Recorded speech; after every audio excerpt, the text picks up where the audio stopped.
Understand that the UAE has also shut its airspace. This is more as a preemptive measure. We understand the usually busy airspace around the United Arab Emirates has now, of course, been shut. That's the update coming in. This is a big update indeed, and of course, massive, because all of these countries in the Middle East, which of course are geographically right next to each other, would not want to take any chances, particularly when it comes to air traffic of their citizens, in fact, traveling through these paths. So massive developments indeed. We're seeing, of course, attacks take place as far as Iraq is concerned, as well as, of course, in Qatar. That's the latest coming in. All right. We also have Iran's IRGC statement coming in. I'm just going to quickly read out from that before I go back to my guests. They've said that in response to the US attack on Iran's peaceful nuclear facilities, the Islamic Revolutionary Guard Corps, or the IRGC, announced that it has launched a powerful missile strike on the Al Udeid Air Base in Qatar,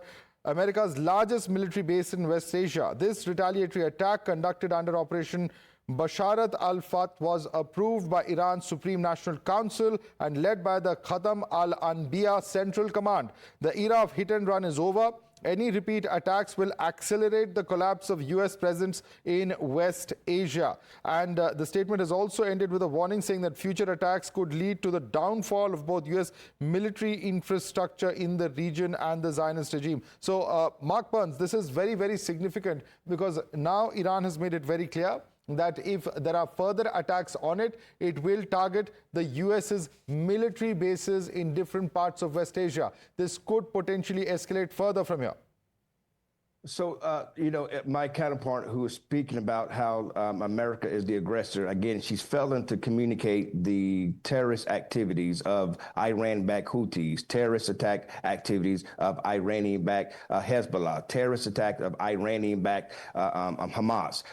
These things are very, and for years, backed by this country that has called for the death of the American people. President Trump is simply being proactive in protecting the citizens and American assets of the United States of America. So you could talk about how Iran was at the table. Iran was at the table to receive billions of dollars. We maybe stop our nuclear advancement. That's not the deal that the president, maybe that deal was under Obama, that deal was under Joe Biden, but that's not going to be the deal under President Trump. We're asking you to cease your development of your nuclear weapons for in its entirety. Not we will pause it for a little bit or maybe stop it. That was the table. That's what the Iranians were given at the table. That's not what President Trump wants. Okay. We will do a deal as long as there is no nuclear weapon. This is all about no nuclear weapons. Again, as I stated earlier. All right. Mark Burns, Sakina Dittu, completely out of time on this discussion. Are we looking at a potential escalation? How much further will this go? Is Iran prepared to carry out more such attacks? Many such questions that certainly emerge from these developments coming in from the Middle East. We will, of course, have to slip into a quick break, but I'd like to thank both of you for joining us with your perspectives.